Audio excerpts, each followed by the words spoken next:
আসসালামু আলাইকুম, আমি জাহিদ আমেরিকার ফ্লোরিডা স্টেট থেকে বলছি। আজকের এই ভিডিওতে আমি আলোচনা করব ডিএমবি নিয়ে। ডিএমবি হচ্ছে ডিপার্টমেন্ট অফ মোটর ভেহিকেল। আমেরিকার রাস্তায় যতগুলো গাড়ি প্রতিদিন চলাফেরা করে সবগুলোই হচ্ছে ডিএমবির আন্ডারে। আর ডিএমবির কাজ হচ্ছে যারা নিয়মের বাইরে গিয়ে গাড়ি চালাবে ওদেরকে টিকিট দেওয়া। 2025-এর শেষের দিকে এসে ডিএমবি ওদের অনেক নিয়ম পরিবর্তন করে ফেলেছে। যেমন পূর্বে যে নিয়মটি ছিল, কোনো একজন ড্রাইভারের পয়েন্ট যদি 11 হতো, কোনো একজন ড্রাইভারের পয়েন্ট যদি 11 হতো, সেটা 18 মাস পর্যন্ত থাকতো। 18 মাসের ভিতরে যদি সেটা 11 থেকে 12 হয়ে যেত, তাহলে ওর লাইসেন্স সাসপেন্ড হয়ে যেত। আর সেটা কতদিনের জন্য হতো সেই ডিসিশনটা ডিএমবি দিয়ে থাকতো। কারো 5 বছর, কারো 7 বছর, কারো হচ্ছে ডিপেন্ড করে কীরকম সে নিয়ম ভঙ্গ করেছে, কারো আজীবনও হয়ে থাকে। সো আগে ছিল 11 পয়েন্ট, সেটা 18 মাসের পরে 19 মাসে গিয়ে 0 হয়ে যেত, আবার স্বাভাবিকভাবে ফিরে আসতো।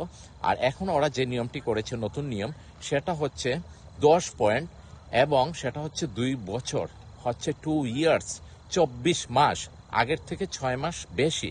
সো আপনার এইটা কেউ যদি এখন 11 পয়েন্ট থাকে, সেটা 24 মাস পর্যন্ত অপেক্ষা করতে হবে। 24-এর পরে 25 মাসের সময় এসে সেটা 0 হয়ে যাবে। আর সেই 24 মাসের মধ্যে সে যদি 11 থেকে 12 পয়েন্ট হয়ে যায়, তাহলে অল লাইসেন্স 12-13 কি এর অধিকও যদি হয়ে যায় পয়েন্ট, তাহলে অল লাইসেন্স সেটা সাসপেন্ড হবে। এই সাসপেন্ড কতদিনের জন্য হবে? কারো 3 ইয়ার্স, 5 ইয়ার্স, 8 ইয়ার্স, 7 ইয়ার্স, কারো আজীবন। সেটা ডিপেন্ড করে ওর কিভাবে সে নিয়মগুলা ভেঙে, অনিয়মের মাধ্যমে সে গাড়ি ড্রাইভ করেছে তার মাধ্যমে। যেমন আগে ছিল আপনার স্পিডিং করলে, কেউ যদি খুব স্পিডিং করতো, সেটার পয়েন্ট ছিল 3 পয়েন্ট। এখন ডিএমবি সেটাকে 5 পয়েন্ট করে ফেলেছে, আগের থেকে 2 পয়েন্ট বেশি, 5 পয়েন্ট। কেউ যদি আগে মাতাল অবস্থায় গাড়ি চালাতো কেউ, তাহলে সেটা আগে ছিল 8 পয়েন্ট, এখন 11 পয়েন্ট।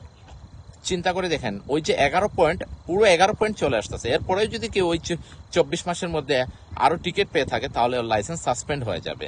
সো এখন কেউ মাতাল অবস্থায় গাড়ি চালালে সেটা 11 পয়েন্ট, 11 পয়েন্ট। এরপর আপনারা দেখেন বিভিন্ন ট্রাফিকে আমরা দাঁড়িয়ে থাকি, রেড লাইটের সময় কেউ রাইট টার্ন নিতে গেলে দেখবেন যে পেডেস্ট্রিয়ান এইদিকে হাঁটাহাঁটি করতেছে। এই সময় যদি আপনি ওদেরকে বাধা দেন, তাহলে আগে ছিল সেটা 5 পয়েন্ট, এখন 8 পয়েন্ট। আপনাকে 8 পয়েন্ট দিবে পুলিশ, টিকিট দিবে 8 পয়েন্ট। সো ডিএমবি অনেক পরিবর্তন করে ফেলেছে। আগের যে টিকিটের পয়েন্ট ছিল, যে কেউ অনিয়মভাবে গাড়ি চালালে যে পয়েন্টগুলা ডিএমবি দিয়ে থাকতো, সেটার প্রত্যেকটা সিস্টেমে ওদের পয়েন্টগুলা বাড়িয়ে ফেলেছে। আমি আমার বাঙালি ভাই বোন যারা আছে, সবাইকে আমি বলবো, যারা আমেরিকার রাস্তায় ড্রাইভ করে থাকেন প্রতিদিন, সাবধানে গাড়ি চালাবেন।